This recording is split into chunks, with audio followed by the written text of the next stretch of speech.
안녕하세요. 치슬생입니다. 할아버지 검사 결과 아주 좋습니다. 내년에 또 오세요. 이 따뜻한 말 한마디를 듣고 가벼운 발걸음으로 귀가하던 78세 박만수 할아버지는 일주일 뒤 안타깝게도 세상을 떠나셨습니다. 오늘 여러분께 건강에 관한 충격적인 진실을 말씀드리려 합니다. 할아버지를 죽음으로 몰아넣은 건 병이 아니라 암을 예방하겠다고 매년 받았던 바로 그 검사였습니다. 검사가 오히려 목숨을 앗아간 것이죠. 실제로 많은 전문가들은 본인의 부모님이 70대를 넘으셨다면 이 검사는 절대 안 시킨다고 단호하게 말합니다. 이유는 명확합니다. 검사 행위 자체가 노년의 신체에는 치명적인 사망 위험을 높이기 때문입니다. 오늘 저는 100만원짜리 검사 때문에 수술 권유를 받았지만 불필요한 검사를 피해서 건강을 되찾은 76세 김영자 할머니의 사례를 포함해 70세 이상이라면 반드시 피해야 할 검사 5가지를 아주 상세히 짚어드릴 것입니다. 특히 1위는 10명 중 7명이 관성적으로 받는 검사지만 미국에서는 75세 이상 중단이 공식 지침입니다. 이 내용을 끝까지 들으시면 불필요한 검사로 건강을 망치는 일 없이 20년 더 건강하게 사실 수 있습니다. 5위는 증상이 없는데도 습관적으로 받는 소변 세균 검사입니다.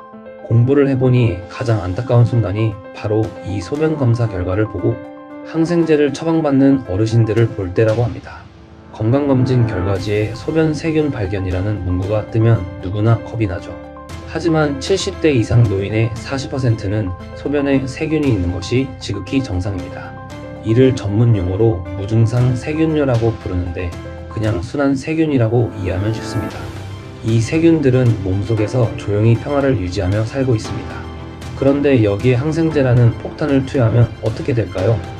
순한 세균이 분노하며 화가 납니다. 마치 제초제를 이겨낸 잡초가 더 강해지듯 항생제를 견뎌낸 세균은 슈퍼 세균으로 변합니다.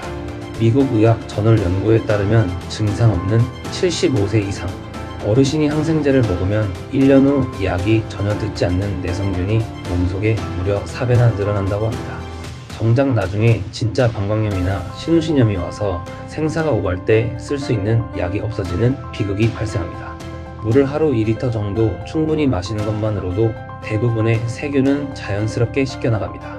열이 나거나 통증이 없다면 숫자에 불과한 소변 검사 결과에 일희일비하지 마십시오.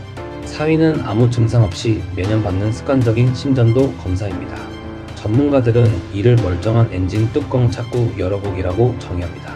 심전도는 가슴에 빨판을 붙이고 1분이면 끝나는 간단한 검사처럼 보이지만 70대 이상에게는 끝없는 과잉 진료의 늪으로 들어가는 입구입니다. 70세가 넘으면 10명 중 4명은 심전도 이상 소견이 나옵니다. 하지만 그중 진짜 심장병 환자는 10%도 안 됩니다. 화재 경보기가 10번 울렸는데 9번이 가짜인 셈이죠. 문제는 병원이 이 가짜 경보를 무시하지 않는다는 겁니다. 심전도 이상이 뜨면 100만원대 관상동맥 CT, 심장 초음파, 심지어 혈관에 직접 카메라를 넣는 위험천만한 검사로 이어집니다.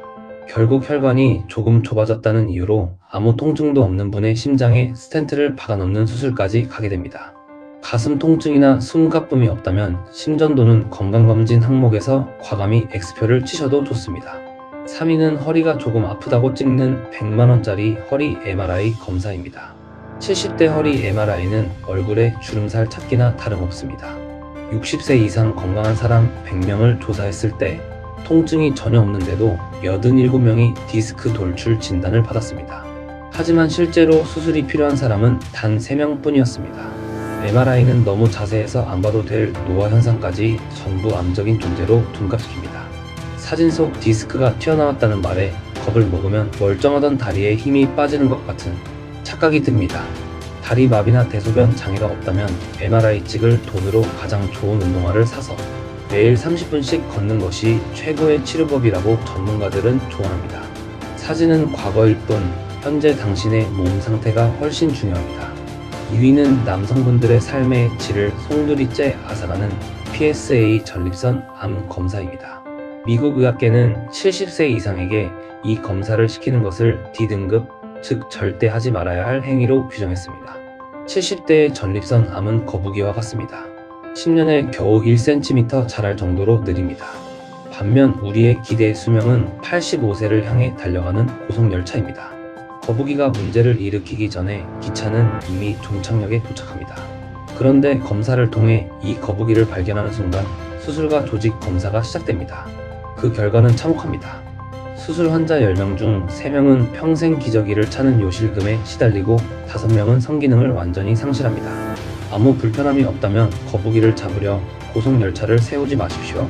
대망의 1위는 75세 이상 어르신들에게 치명적일 수 있는 대장 내시경입니다. 이는 빈대 잡으려고 초과상간 태우기라고 할 수 있습니다. 75세에 발견한 용종이 암이 되려면 10년에서 15년이 걸립니다. 90세가 되어야 암이 된다는 뜻인데 그때까지 생존에 계실 확률보다 내시경 검사 도중 장에 구멍이 뚫리거나 수면 마취 사고로 잘못되실 확률이 훨씬 높습니다. 실제로 75세 이상에서 내시경 중 장 천공이 발생할 확률은 200명 중 1명 꼴입니다. 10년 뒤에나 물어뜯을 빈대 한 마리 잡자고 지금 당장 집을 태울 위험을 감수하시겠습니까? 대변에 피가 섞여 나오거나 급격한 체중 감소가 없다면 75세 이후의 내시경은 효도가 아니라 불효가 될 수 있습니다. 검사 대신 제가 찾아본 건강에 도움되는 3가지 습관을 실천하십시오. 첫째, 매일 계란 2개를 드십시오. 1,300원의 투자로 근육량을 유지해 딱상을 막는 것이 100만원짜리 검사보다 낫습니다. 둘째, 하루 20분만 천천히 걸으십시오. 사망률이 절반으로 줄어든다는 연구 결과가 있습니다. 셋째, 오늘 당장 친구 한 명에게 전화하십시오. 고립은 담배 15개비를 피우는 것보다 해롭다고 합니다. 건강하게 늙는다는 것은 병원에 자주 가는 것이 아니라 내 몸을 지키기 위해 불필요한 검사를 똑똑하게 거절하는 것임을 잊지 마십시오.